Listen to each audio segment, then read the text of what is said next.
કનુભાઈ દેસાઈને નાણાં વિભાગ તેમજ શહેરી વિકાસ અને શહેરી ગૃહ નિર્માણની જવાબદારી સોંપવામાં આવી છે।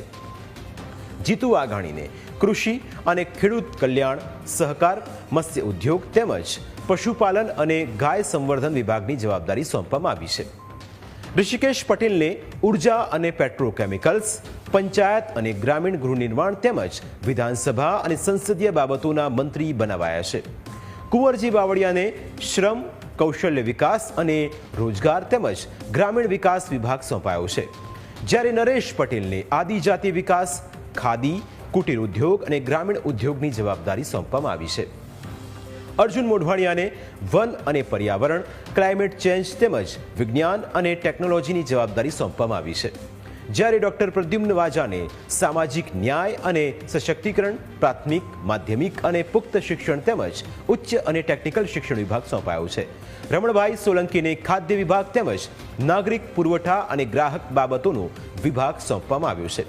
પરસોત્તમ સોલંકીને મત્સ્ય ઉદ્યોગની જવાબદારી સોંપવામાં આવી છે, જ્યારે રાજ્યકક્ષાની વાત કરીએ તો રીવાબા જાડેજાને પ્રાથમિક, માધ્યમિક અને ઉચ્ચ શિક્ષણની જવાબદારી સોંપવામાં આવી છે। પીસી બરંડાને આદિજાતિ વિકાસ, અન્ન, નાગરિક પુરવઠો અને ગ્રાહક બાબત વિભાગ સોંપવામાં આવ્યો છે। કાંતિભાઈ અમૃતિયાને શ્રમ અને રોજગાર વિભાગની જવાબદારી સોંપાઈ છે। કૌશિક વેકરિયાને કાયદો અને ન્યાય, ઉર્જા અને પેટ્રોકેમિકલ્સ તેમજ સંસદીય બાબતોની જવાબદારી સોંપવામાં આવી છે। રમેશ કટારાને કૃષિ વિભાગ તેમજ પશુપાલન અને ગૌ સંવર્ધનની જવાબદારી સોંપવામાં આવી છે। જયરામ ગામિતને રમતગમત વિભાગ, યુવા અને સાંસ્કૃતિક વિભાગ તેમજ નાગરિક ઉડ્ડયન વિભાગની જવાબદારી સોંપવામાં આવી છે। દર્શનાબેન વાઘેલાને શહેરી વિકાસ અને ગૃહ નિર્માણ વિભાગ સોંપાયો છે।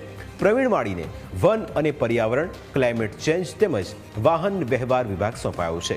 સંજયસિંહ મહેડાને મહેસૂલ, ડિઝાસ્ટર મેનેજમેન્ટ અને ગ્રામીણ વિકાસ સોંપવામાં આવ્યો છે। કમલેશ પટેલને નાણાં વિભાગ, પોલીસ, હાઉસિંગ અને નશાબંધી આબકારી વિભાગ સોંપાયો છે। ત્રિકમ છાંગાને ઉચ્ચ અને ટેકનિકલ શિક્ષણની જવાબદારી સોંપવામાં આવી છે। સ્વરૂપજી ઠાકોરને ખાદી અને ગ્રામ ઉદ્યોગની જવાબદારી સોંપાઈ છે।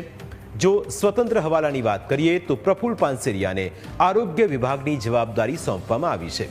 ઈશ્વરસિંહ પટેલને પાણી પુરવઠા અને જળ સંપત્તિ વિભાગ સોંપાયો છે, જ્યારે મનીષાબેન વકીલને મહિલા અને બાળ વિકાસની જવાબદારી સોંપવામાં